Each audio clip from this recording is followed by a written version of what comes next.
Good morning, students. Perquisites. Last class I am discussing about perquisites. My perquisites are completed. Then today you can solve a question. ഇതുവരെയുള്ള പെർക്വിസിറ്റ്സ് എടുത്ത് പെർക്വിസിറ്റ്സിൽ കുറേ items വെച്ചിട്ടുള്ള ഒരു question ആണ്. ആ question നമുക്ക് solve ചെയ്ത് നോക്കാം. അപ്പോൾ നിങ്ങൾ ക്വസ്റ്റ്യൻ ബുക്കിലേക്ക് എഴുതിയെടുക്കുക. അതിനുശേഷം ക്ലാസ് കേട്ടിട്ട് അത് ചെയ്യേണ്ടത് എങ്ങനെയാണെന്ന് നോക്കിയിട്ട് ചെയ്യാം. ഇവിടെ ക്വസ്റ്റ്യൻ നമുക്ക് തുടങ്ങാം. Shri Ramlal is the manager of a company in Agra. He receives every month rupees 50,000 as basic pay, rupees 500 as entertainment allowance and rupees 3,000 as dearness allowance. അപ്പോൾ ഇവിടെ ഒരു സെന്റൻസിൽ പറഞ്ഞിരിക്കുന്ന അയാളുടെ ബേസിക് പേ ആണ്. ബേസിക് പേ 50,000 പെർ മന്ത് ആണ്. അപ്പോൾ പറയാനും വരിക 50,000 into 12 basic salary. Then 500 as entertainment allowance. അപ്പോൾ 500 പെർ മന്ത് ആണ് ആസ് എന്റർടൈൻമെന്റ് അലവൻസ്. അപ്പോൾ 500 എന്റർടൈൻമെന്റ് അലവൻസ് നിങ്ങൾക്കറിയാം. ഫസ്റ്റ് നമ്മളത് ടാക്സബിൾ സാലറിയുടെ കൂടെ ഇൻക്ലൂഡ് ചെയ്യും. ദെൻ എക്സംഷൻ കിട്ടുക, ഡിഡക്ഷൻ ആണ്. സെക്ഷൻ 16 പ്രകാരമുള്ള ഡിഡക്ഷൻ ആണ് എന്റർടൈൻമെന്റ് അലവൻസിന്. Deductions can be claimed only by government employees. അപ്പോൾ ഇയാൾ ഗവൺമെന്റ് എംപ്ലോയി അല്ല, കമ്പനിയിലെ മാനേജർ ആണ്. അപ്പോൾ ഇയാൾക്ക് എന്റർടൈൻമെന്റ് അലവൻസിന് സെക്ഷൻ 16 പ്രകാരമുള്ള ഡിഡക്ഷൻ ഇല്ല. അപ്പോൾ ഈ എന്റർടൈൻമെന്റ് അലവൻസ് ഫുള്ള് ടാക്സബിൾ ആണ്. 500 into 12. ദെൻ അത് കൂടാതെ 3,000 per month as dearness allowance. ആയത് 3,000 into 12 ഡിയർനെസ് അലവൻസ് ആണ്. അപ്പോൾ ഇത് മൂന്നും ടാക്സബിൾ ആണ്. Basic salary 50,000 into 12. Then entertainment allowance 500 into 12. Then dearness allowance 3,000 into 12. The basic pay 50,000 into 12 6 lakh. Entertainment allowance 6,000. 500 into 12 6,000. Then dearness allowance 3,000 into 12 36,000. അപ്പോൾ അത് മൂന്നും taxable ആണ്. Then next, he owns his house but the company has provided him the following amenities. The house അയാൾ owned by the employee ആണ്, അയാളുടെ സ്വന്തം വീടാണ്. But ആ വീട്ടില് കുറെ ഫെസിലിറ്റീസ്, കുറെ അമ്യൂണിറ്റീസ് എംപ്ലോയർ പ്രൊവൈഡ് ചെയ്യുന്നുണ്ട്. അപ്പോൾ അതിൽ അമ്യൂണിറ്റീസിൽ ഒന്ന് Gardner, sweeper, watchman and domestic servant, each of hmm are paid rupees 150, rupees 200, rupees 1,100 and rupees 600 per month respectively. ഇവിടെ നോക്കാം, ഇത് പെർക്വിസിറ്റ് ആണ്. Perquisite taxable in case of specified employees ആണ്. നിങ്ങൾക്ക് ആ പെർക്വിസിറ്റ്സ് കൂടുതൽ മനസ്സിലാകാൻ വേണ്ടിയിട്ടാണ് ഈ ക്വസ്റ്റ്യൻ ഞാൻ തന്നത്. അപ്പോൾ ഇത് Gardner, sweeper, watchman, domestic servant employer provide ചെയ്തതാണ്. ദെൻ അപ്പോൾ അതിന്റെ കോസ്റ്റ് എന്ന് പറയുന്നത്, പെർക്വിസിറ്റ് വാല്യൂ എന്ന് പറയുന്നത് it is taxable in case of specified employee ആണ്. ഇയാൾ സ്പെസിഫൈഡ് എംപ്ലോയി ആണ്. നിങ്ങൾക്കറിയാം സ്പെസിഫൈഡ് എംപ്ലോയി എന്നതിൽ ഡയറക്ടർ അല്ലെ 20% കുറയാത്ത വോട്ടിംഗ് റൈറ്റ്, ദെൻ അല്ലെങ്കിൽ അയാളുടെ സാലറി 50,000 എക്സീഡ് ചെയ്യണം ആ പ്രീവിയസ് ഇയറിൽ. അപ്പോൾ ഇയാൾ സ്പെസിഫൈഡ് എംപ്ലോയിയുടെ കാറ്റഗറിയിൽ വരുന്നതാണ്. അപ്പോൾ ഈ പെർക്വിസിറ്റ് ടാക്സബിൾ ആണ്. അപ്പോൾ ഗാർഡനറുടെ സാലറി 150 പെർ മന്ത് ആണ്, 150 into 12. ദെൻ സ്വീപ്പറുടെ സാലറി 200 into 12. ദെൻ വാച്ച്മാൻ്റെ സാലറി 1,100 into 12. ദെൻ ഡൊമസ്റ്റിക് സെർവൻ്റെ സാലറി 600 into 12. ഇതൊക്കെയും ടാക്സബിൾ ആണ്. ഞാൻ ഇവിടെ കാണിച്ചിട്ടുണ്ട്. Gardener 1,800, 150 into 12. Then sweeper 200 into 12, 2,400. Watchman 1,100 into 12, 13,200. Then domestic servant 7,200. ഇതൊക്കെ ഫുള്ളി ടാക്സബിൾ ആയിട്ടുള്ള പെർക്വിസിറ്റ്സ് ആണ്. Then next, free use of refrigerator costing rupees 8,400 from 1st September 2019. The company incurred rupees 400 on its repairs during the previous year. അതായത് free use of refrigerator ആണ്. ഇപ്പോൾ the use of movable asset, ഇപ്പോൾ എംപ്ലോയറുടെ movable asset refrigerator അത് എംപ്ലോയിക്ക് free യൂസിന് കൊടുക്കുന്ന free use of movable assets ആണ്. അത് taxable perquisites ആണ്. Then 8,400 ആണ് അതിന്റെ കോസ്റ്റ്. then 1st September 2019 മുതലാണ് അയാൾ അത് യൂസ് ചെയ്യുന്നത്. അപ്പോൾ നമ്മുടെ പ്രീവിയസ് ഇയർ സ്റ്റാർട്ട് ചെയ്യുന്നത് 1st April 2019 ആണ്. അപ്പോൾ 1st September 19 മുതലാണ്. അപ്പോൾ അയാൾ യൂസ് ചെയ്തിരിക്കുന്ന സെപ്റ്റംബർ, ഒക്ടോബർ, നവംബർ, ഡിസംബർ, ജനുവരി, ഫെബ്രുവരി, മാർച്ച്. അപ്പോൾ അയാൾ 7 മാസമാണ് ഈ റെഫ്രിജറേറ്റർ യൂസ് ചെയ്തിരിക്കുന്നത്. അപ്പോൾ refrigerator free use of movable assets നിങ്ങൾക്കറിയാം. അതിൻ്റെ 10% ആണ് അതിൻ്റെ പെർക്വിസിറ്റ് വാല്യൂ. അപ്പോൾ 10% നമുക്ക് 12 months വേണ്ട, 7 months മതി. അപ്പോൾ 8400 ഇൻറ്റു 10/100 ഇൻറ്റു 7/12, അതായത് 7 മാസത്തേക്ക് മാത്രമാണ്. അപ്പോൾ 8400ൻ്റെ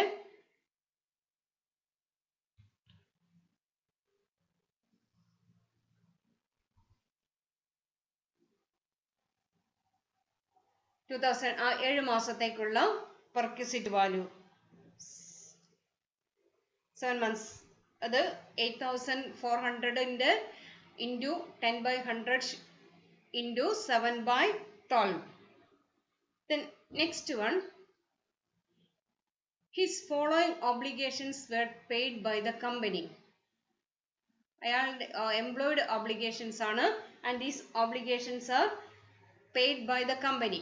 Then ഇത് gas, electricity and water bills amounting to ₹15,000. then ഇത് വരുന്നത് taxable in case of all employees ആണ്. ഇത് obligation of employee met by the employer ആണ്. ഇത് gas, electricity and water bills എംപ്ലോയിയുടെ പേരിലുള്ള കണക്ഷൻ ആണ്. അതിന്റെ ബില്ല് എംപ്ലോയർ കൊടുക്കുന്നതാണ്. അപ്പോൾ obligation of employee met by the employer ആണ്. അത് ഫുള്ളി ടാക്സബിൾ പെർക്വിസിറ്റ്സ് ആണ്.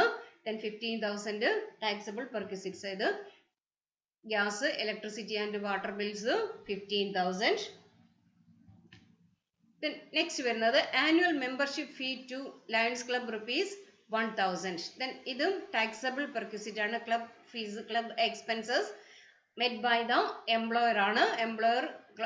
എംപ്ലോയിയുടെ membership fees, club membership fees കൊടുക്കുന്നു. അത് obligation of employee met by the employer ആണ്. then it is a fully taxable perquisite ആണ്. then 1,000 membership fee Lions Club. then next one, the company has provided him the facility of a large car. അത് നിങ്ങൾക്കറിയാം, company car owned by the employer ആണ്. then for the use of, provided for the use of employee ആണ്. the car is used for private purpose also, and all expenses including the driver's salary are borne by the company. ഇത് large car ആണ്.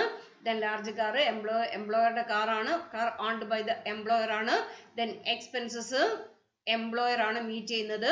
then car is used both for private and official use. അതായത് official യൂസിനും private യൂസിനും car ഉപയോഗിക്കുന്നുണ്ട്. അപ്പോൾ ഇത് is a perquisite taxable in case of specified employee ആണ്. അപ്പോൾ ഇയാൾ specified employee ആണ്, ടാക്സബിൾ ആണ്.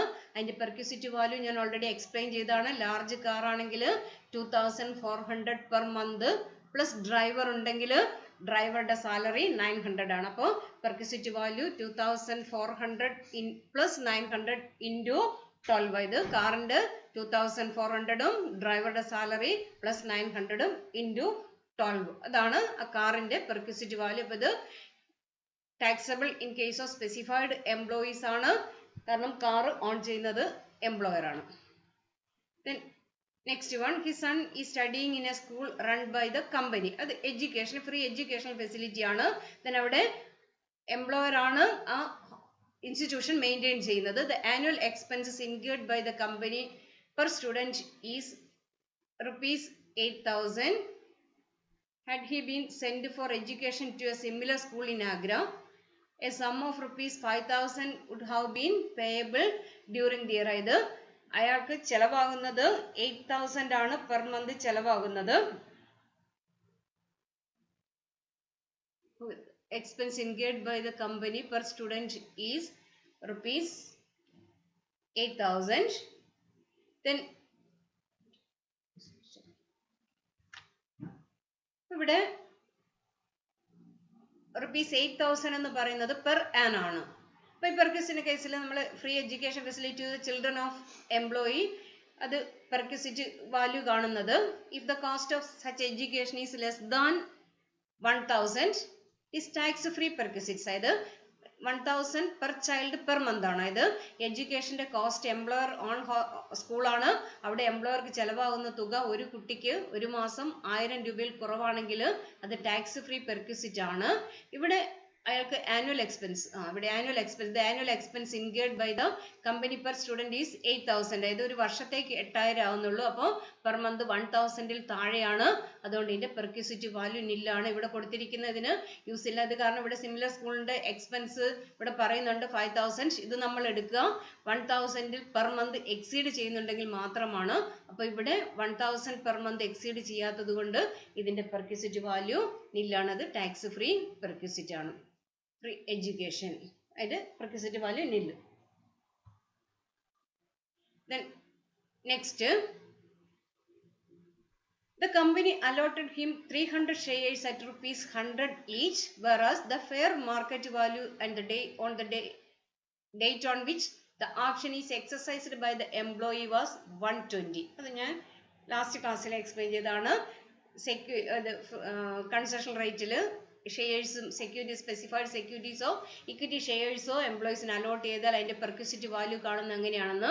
അപ്പോൾ അതിന്റെ പെർക്വിസിറ്റ് വാല്യൂ എന്ന് പറയുന്നത് fair market value as on the date of exercising the option minus the amount recovered from the employee ആണ്. അപ്പോൾ ഇവിടെ നോക്കുക, കമ്പനി 300 ഷെയർ കൊടുത്തു at ₹300 ഈച്ച്. അപ്പം എംപ്ലോയി കൊടുത്തിരിക്കുന്നത് 300 × 100 30,000 ആണ് എംപ്ലോയി കൊടുത്തിരിക്കുന്നത്. whereas the fair market value on the date on which the option is exercised by the employee is 120. അപ്പോൾ ശരിക്കും അതിന്റെ ഫെയർ മാർക്കറ്റ് വാല്യൂ എന്ന് പറയുന്നത് 300 × 120 ആണ്. ഇത് 36,000 ആണ്. But the employee pays only 300 × 100, that is 30,000 ആണ്. അപ്പോൾ അവിടെ പെർക്വിസിറ്റ് വാല്യൂ എന്ന് പറയുന്നത് 36,000 മൈനസ് 30,000. അതായത് 300 × 120 മൈനസ് 300 × 100, that is 6,000. അതാണ് അതിന്റെ perquisite value.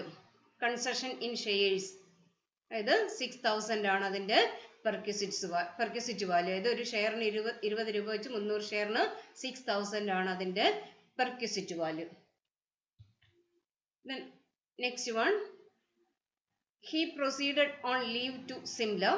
He stayed there in the guest house of the company and saved ₹5,000 on account of accommodation. അപ്പോൾ ഇവിടെ അയാളുടെ അക്കോമഡേഷൻ അതായത് ലീവിലാണ്, അയാൾ ലീവിലാണ്. It is not an official tour. അതായത് ഒഫീഷ്യൽ ടൂർ പോയതല്ല. ഒഫീഷ്യൽ ടൂർ ആണെങ്കിൽ അത് കമ്പനിയുടെ ഗസ്റ്റ് ഹൗസിൽ താമസിച്ചാൽ അത് ടാക്സ് ഫ്രീ പെർക്വിസിറ്റ്സ് ആണ്. പക്ഷെ അയാൾ ലീവിലാണ്. ലീവിൽ പോയ സമയത്ത് അയാൾ കമ്പനിയുടെ ഗസ്റ്റ് ഹൗസിൽ താമസിച്ചു. ആ വകയിൽ അയാൾക്ക് 5,000 ആണ് അക്കോമഡേഷൻ സേവ് ഉണ്ടായത്. ടാക്സബിൾ പെർക്വിസിറ്റ്സ് ആണ്. ഈ എൻ്റയർ 5,000ഉം അയാളുടെ ഗ്രോസ് സാലറിയുടെ കൂടെ ഇൻക്ലൂഡ് ചെയ്യുന്നതാണ്. ഇത് ഗസ്റ്റ് ഹൗസ് 5,000. ഇപ്പോൾ ഗ്രോസ് സാലറി 7,33,690 ആണ്. അപ്പോൾ basic pay 50,000 × 12. Then entertainment allowance 500 × 12.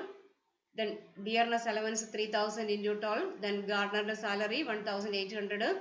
Watchman 2,400. Domestic servant 13,200. Gardener 1,800. Sweeper 2,400. Watchman 13,200. Domestic servant 7,200. ഇതൊക്കെ obligation of employee met by the employer ആണ്. taxable perquisite ആണ്. then refrigerator use of movable assets എന്നുള്ള perquisite ആണ്. അതിന്റെ perquisite value 10%, കോസ്റ്റിന്റെ 10% per annum ആണ്. but he used refrigerator for only for 7 months. അപ്പോൾ 7 monthsലേക്ക് വരുന്ന value എന്ന് പറയുന്നത് 8,400 × 10 divided by 100 × 7/12 ആണ് 490. then gas, electricity and water bills ആയത് എംപ്ലോയിയുടെ പേരുള്ള കണക്ഷൻ ആണ്. then ബില്ല് കൊടുത്തത് എംപ്ലോയർ ആണ്. obligation of employee met by the employer ആണ്. fully taxable ആണ്. Lions club membership fees fully taxable perquisite ആണ്. then കാറ് ലാർജ് കാറാണ് 2,400 per month. ഡ്രൈവർ ഉണ്ട് 900 per month ആണ്. then annum × 12 ആണ്. then free education 1,000 per child, 1,000 per month less ആയതുകൊണ്ട് അത് tax free ആണ്. then കൺസെഷൻ ഷെയർ 20 രൂപയാണ്. Rate market fair market value issue price നമ്മളുടെ difference 120 minus 20 ആണ്. അപ്പോൾ 300 into 26,000. then guest house accommodation വേണ്ടി അയാൾ സേവ് ചെയ്ത് 5,000 ആണ്. ഇതാണ് gross salary. ഇപ്പോൾ ഇവിടെ ഇതിന്റെ കൊടുത്തിട്ടുണ്ട് perquisite value gardener watchman provided by the employer is to be calculated. actual wages ആണ്. perquisite of free education is nil as the cost per child per month is less than 1,000. then perquisite value of the refrigerator is taken as 10% of its cost 8,400 for 7 months only. then അതിലൊന്ന് പറയുന്ന repair cost ആണ്. Repair cost അത് ഇതിന്റെ കൂടെ add ചെയ്യേണ്ട കാര്യമില്ല, കാരണം അത് ഒറിജിനൽ കോസ്റ്റിന്റെ 10% ആണ് അതിന്റെ പെർക്വിസിറ്റ് വാല്യൂ എന്ന് പറയുന്നത്. അപ്പൊ ഇങ്ങനെയാണ് ചെയ്യേണ്ടത്. അപ്പം ക്വസ്റ്റ്യൻ നോക്കുക, എന്നിട്ട് ക്വസ്റ്റ്യൻ എഴുതിയെടുക്കുക, എന്നിട്ട് സ്വന്തം ചെയ്യാൻ നോക്കുക. അതിനുശേഷം മാത്രം നിങ്ങൾ നോക്കുക കറക്റ്റ് ആണോ നോക്കുക.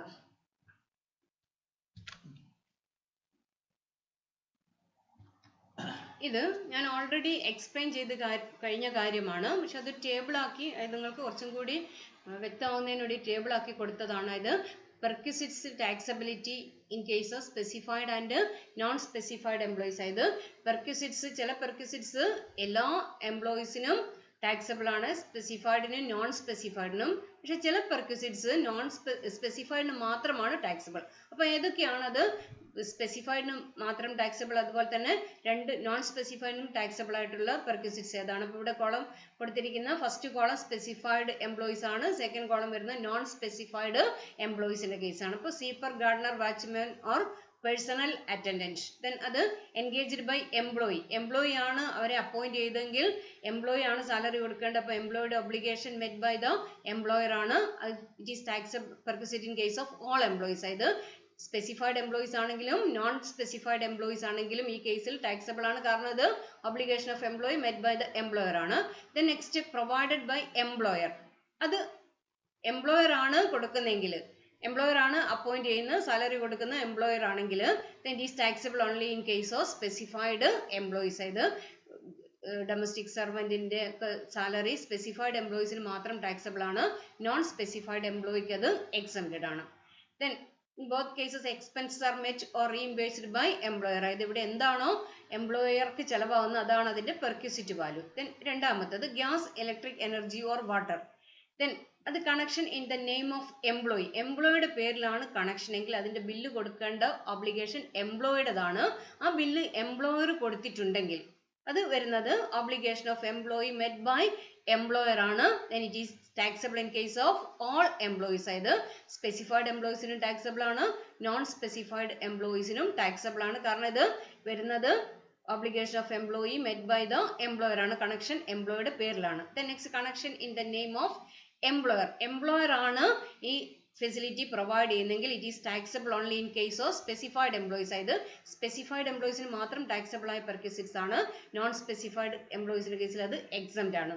then supplied by employer through own sources. ഇതും സ്പെസിഫൈഡ് എംപ്ലോയീസിന് മാത്രം ടാക്സബിൾ ആയിട്ടുള്ള പെർക്വിസിറ്റ്സ് ആണ്, നോൺ സ്പെസിഫൈഡ് എംപ്ലോയീസിന് ടാക്സബിൾ അല്ല, taxable only in case of specified employees.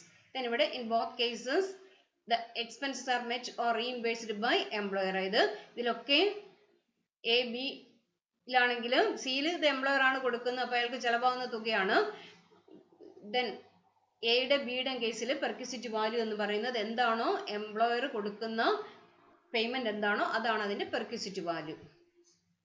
Next വരുന്നത് എഡ്യൂക്കേഷൻ ഫെസിലിറ്റി ആണ്. Educational institution owned and maintained by employer or education facility is allotted in any other education institution by reason of is being in employment of the employer. then അതില് educational facility provided to children of employee cost or value benefits does not exceed ₹1,000 per month per child. then ഈ perquisite എന്ന് പറയുന്നത് it is taxable in case of specified employees ആണ്. അപ്പോൾ ഇവിടെ അതിന്റെ cost employer on ചെയ്യുന്ന institution ആണ്. അവിടെ ഒരു കുട്ടിയുടെ ചെലവ് ഒരു മാസത്തേക്ക് 1,000 കുറവാണെങ്കിൽ ഇറ്റ് ഈസ് എക്സംപ്റ്റ്. ഇത് അതിന്റെ പെർക്വിസിറ്റ് വാല്യൂ നില്ലാണ് in case of specified employees. Non specified എംപ്ലോയീസിന് ഈ പെർക്വിസിറ്റ് ടാക്സബിൾ അല്ല, അത് എക്സംപ്റ്റഡ് പെർക്വിസിറ്റ്സ് ആണ്. ഈ പെർക്വിസിറ്റ്സ് എന്ന് പറയുന്നത് taxable in case of specified employees ആണ്. then അതിലെ education facility provided to other members of the household. Other മെമ്പേഴ്സിന് കൊടുത്താൽ അതിന്റെ കോസ്റ്റിന് ഒരു എമൗണ്ടിനും ഡിഡക്ഷൻ ഇല്ല. ഇത് ചിൽഡ്രൻ ആണെങ്കിൽ 1,000 വരെ എക്സംപ്റ്റ് ആണ്. ഇവിടെ അങ്ങനെ ഒരു എക്സംപ്ഷൻ ഇല്ല, ഫുൾ എമൗണ്ടും ടാക്സബിൾ ആണ്. സിമിലർ ഇൻസ്റ്റിറ്റ്യൂഷൻ എന്താണോ കോസ്റ്റ് വരുന്നത് അതാണ് അതിന്റെ പെർക്വിസിറ്റ് വാല്യൂ അത് ടാക്സബിൾ ആണ്. ദെൻ നോൺ സ്പെസിഫൈഡ് എംപ്ലോയീസിന്റെ കേസിൽ ഇത് എക്സംപ്റ്റഡ് പെർക്വിസിറ്റ് ആണ്. ദെൻ അതർ എഡ്യൂക്കേഷണൽ ഇൻസ്റ്റിറ്റ്യൂഷൻ, അതായത് മറ്റ് എഡ്യൂക്കേഷണൽ ഇൻസ്റ്റിറ്റ്യൂഷനിലാണെങ്കിൽ ലോൺ വന്നാണ് അതർ എഡ്യൂക്കേഷണൽ ഇൻസ്റ്റിറ്റ്യൂഷൻസ് ആണെങ്കിൽ then അത് fully taxable perquisites ആണ് in case of specified employees. non specified employees ന്റെ കേസിൽ അത് exempted ആണ്. then അടുത്തത് interest free or concessional loan. if loan amount exceeds rupees 20,000, അതായത് loan amount 20,000 വരെയാണെങ്കിൽ it is a tax free perquisite ആണ്. Loan amount 20,000 exceed ചെയ്താൽ ഇത് taxable ആണ് in case of all employees, അതായത് specified employeesനും non specified employeesനും അത് taxable ആണ് if the loan amount exceeds rupees 20,000. അതുപോലെ തന്നെ ലോൺ സ്പെസിഫൈഡ് ഡിസീസിന്റെ ട്രീറ്റ്മെന്റ് ആണെങ്കിലും എക്സംപ്റ്റഡ് ആണ്. അല്ലാത്ത കേസിൽ രണ്ട് കേസിൽ, അതായത് സ്പെസിഫൈഡ് എംപ്ലോയീസിന്റെ കേസിലും നോൺ സ്പെസിഫൈഡ് എംപ്ലോയീസിന്റെ കേസിലും ടാക്സബിൾ ആണ്. Then telephone tax free perquisite ആണ്. സ്പെസിഫൈഡ് എംപ്ലോയീസിന് എക്സംപ്റ്റഡ് ആണ്, നോൺ സ്പെസിഫൈഡ് എംപ്ലോയീസിനും എക്സംപ്റ്റഡ് ആണ്. ടെലഫോൺ ഇൻക്ലൂഡിംഗ് മൊബൈൽസ് ആണ്. Then use of movable asset taxable in case of all employees ആണ്. then specified ഉം taxable ആണ്, non specified employees നും taxable ആണ്. then transfer of movable asset അതും taxable in case of all employees എന്നുള്ള കാറ്റഗറിയിൽ വരുന്ന perquisites ആണ്. അപ്പോൾ സ്പെസിഫൈഡ് എംപ്ലോയിക്കും taxable ആണ്, നോൺ സ്പെസിഫൈഡ് എംപ്ലോയിക്കും taxable ആണ്. then next വരുന്നത് കാർ ആണ്. കാറിന് രണ്ട് കേസാണ്, owned or hired by employer. then it is a perquisite taxable only in case of specified employees. അതായത് എംപ്ലോയർ ഓൺ ചെയ്യുന്നതോ എംപ്ലോയർ ഹയർ ചെയ്യുന്നതോ ആയ കാറ് അത് എംപ്ലോയിക്ക് വേണ്ടി എംപ്ലോയിയുടെ ഉപയോഗത്തിന് വേണ്ടി പ്രൊവൈഡ് ചെയ്തിട്ടുണ്ടെങ്കിൽ it is a perquisite taxable only in case of specified employees. അതിന്റെ വാല്യൂഷൻ ഒക്കെ ഞാൻ നിങ്ങൾക്ക് എടുത്തതാണ്. അപ്പൊ ഇക്കാര്യം ശ്രദ്ധിക്കുക. കാറ് എംപ്ലോയർ ഓൺ ചെയ്യുന്ന കാറാണെങ്കിൽ അതിന്റെ പെർക്വിസിറ്റ്സ് ടാക്സബിൾ എന്ന് പറയുന്നത് only in case of specified employees ആണ്. നോൺ സ്പെസിഫൈഡ് എംപ്ലോയീസിന് അത് എക്സംപ്റ്റഡ് പെർക്വിസിറ്റ്സ് ആണ്. പക്ഷെ രണ്ടാമത്തെ case owned or hired by employee ആണ് ഓൺ ചെയ്യുന്ന അല്ലെങ്കിൽ വാടകയ്ക്ക് എടുക്കുന്ന എംപ്ലോയി ആണെങ്കിൽ it is a perquisite taxable in case of all employees, അതായത് whether is a specified employee or a non specified employee, രണ്ട് കേസിലും ടാക്സബിൾ ആണ്. ഇത് നിങ്ങൾ ശ്രദ്ധിക്കുക. സാധാരണ ശ്രദ്ധിക്കാതെ പോകുന്ന ഒരു പോയിന്റ് ആണ്. കാറ് എംപ്ലോയർ ഓൺ ചെയ്യുന്നതാണെങ്കിൽ മാത്രമേ സ്പെസിഫൈഡ് എംപ്ലോയീസിന് മാത്രം ടാക്സബിൾ ആവുന്നുള്ളൂ. then അത് നോൺ സ്പെസിഫൈഡ് എക്സംപ്റ്റ് ആണ്. നേരെ മറിച്ച് എംപ്ലോയി ഓൺ ചെയ്യുന്നതാണെങ്കിൽ സ്പെസിഫൈഡിനും നോൺ സ്പെസിഫൈഡിനും അത് ടാക്സബിൾ ആണ്. അപ്പൊ ഇത്രയുമാണ് ഇന്ന് ഞാൻ ക്വസ്റ്റ്യൻ തന്ന അതിന്റെ സൊല്യൂഷനും ദെൻ ഇതൊരു കൺക്ലൂഷൻ തന്നതാണ്. ഇതൊക്കെ ഓൾറെഡി ഞാൻ എക്സ്പ്ലെയിൻ ചെയ്ത് കഴിഞ്ഞതാണ്. കൺക്ലൂഷൻ ആണ്. ഇതുകൂടി നിങ്ങളൊന്ന് കാണുക. Thank you.